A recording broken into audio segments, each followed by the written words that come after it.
As on my previous album, Écartelé, I tried to create with Lilith lullabies an intimate experience, something the listener can establish his own and unique relationship with. The musical language on this album, the melodies and harmonies I use for example, is being kept for the most time very simple, which allows me in turn to put more emphasis onto narrative content. So there are many riddles and rabbit holes incorporated into musical textures, waiting to be discovered by the listener.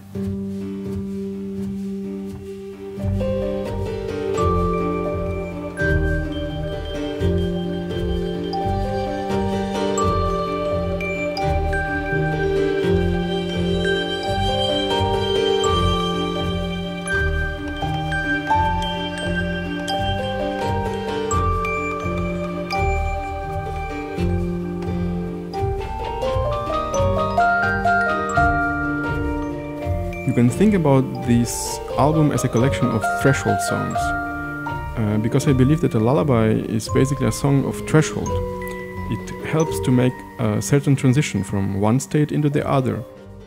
At the same time, the album follows an imaginary character, a little girl named Lilith, on her coming-of-age journey.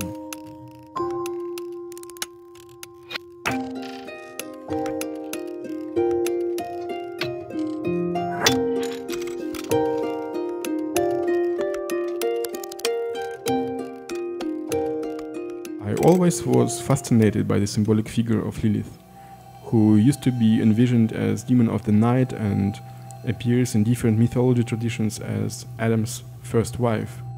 Some time ago I also came across an interesting theory which basically says that the English word lullaby comes from Hebrew Lilith Abi, which means as much as Lilith began. In this interpretation, the lullaby song gets a new crucial meaning, which is to keep Lilith away from a child. But what it also means is that Lilith herself cannot know any lullabies.